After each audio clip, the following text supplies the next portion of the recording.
Mr. Clerk, next. We have Josiah Schlee.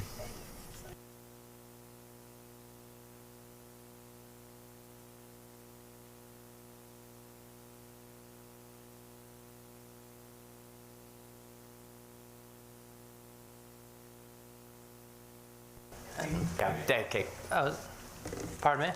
No, we were just going to say press the button. Oh, it's on, okay. Yeah, so I did have a testimony, but so much has been covered.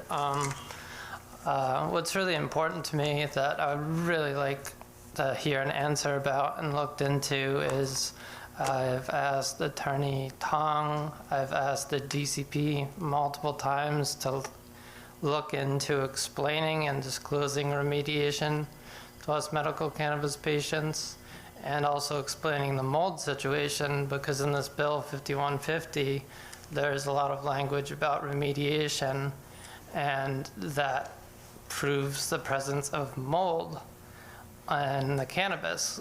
And nothing has been explained to the people about what this remediation process is.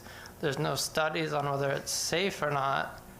There's no we're guinea pigs as medical patients. I haven't been to a dispensary for years because of this, because the last time I went to the dispensary was when the DCP had raised the mold limits without notifying the patients to a dangerously high level at the height of the pandemic. It gave me a respiratory infection, and I stopped going to the dispensary, and all of a sudden that respiratory infection cleared up. And I felt a lot better. And I've asked the DCP over and over, I've asked Attorney Tong about the mold situation, the remediation situation that patients deserve to know about. And I'm in the final pool for the ombudsman position for cannabis. I really care about patients, other than myself. And people really want to know what is going on here. I'm not sure if anyone has answers or knows about this, but it seems to be completely glossed over, because there's all this labeling, safety, all this safety stuff, and then mold is just not addressed whatsoever. It's greed, it's overclouding of plants that creates mold. If they gave them a little more space, there wouldn't be mold. Yeah, do you have a question, or does anyone have answers? I'm not sure what the question is. What is the methods used for remediation to remove the mold from cannabis, and why is there no disclosure about the remediation?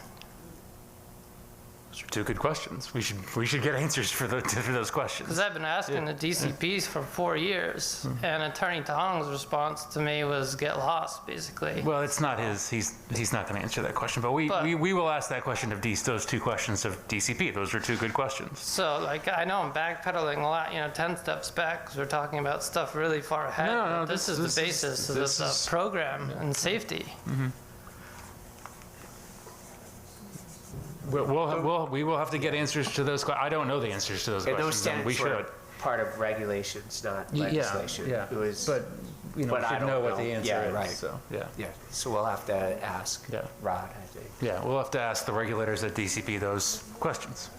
Okay, and maybe we can encourage them to post sort of the disclosure. Well, I think we deserve more than a post, because there's been hundreds of people emailing the DCP for 4 years now with no response. We'll follow up with them.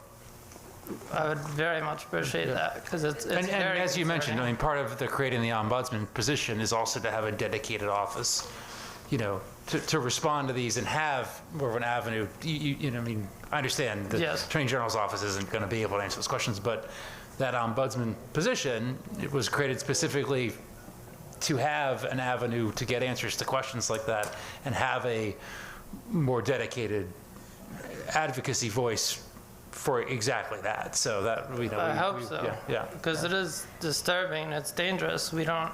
Yeah, no, look, we don't know whether it's safe or not. The whole point of a regulated market was to make sure that the product was safe. If there's products not being produced that's safe, A, it shouldn't be sold, but B, there should be a process behind it to make sure, hey, he's got the floor.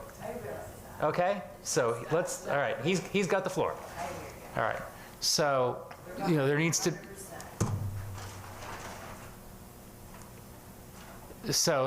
to, be answers to those questions, and obviously, we want to make sure that the products that's being sold in Connecticut is, as mold-free as possible, but certainly not causing respiratory illness or anything like that. And so that should be job number one for us. So if you're not getting answers to those questions, we will ask those questions of DCP tomorrow and make sure that there's some sort of public answer available with respect to what is being done about mold.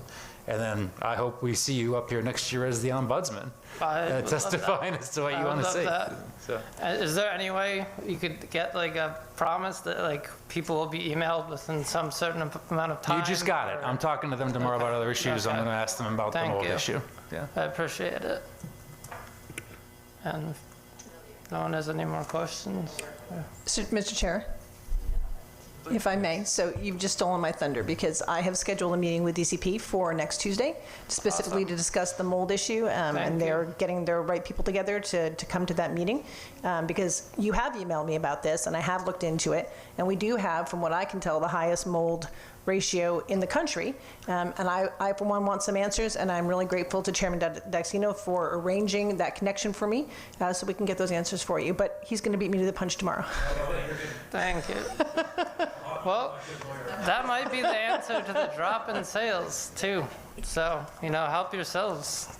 Sure. Why would you buy product that you don't believe in? 100%. It makes sense. Yeah. So I appreciate all of you. Thank you very much. Thank you.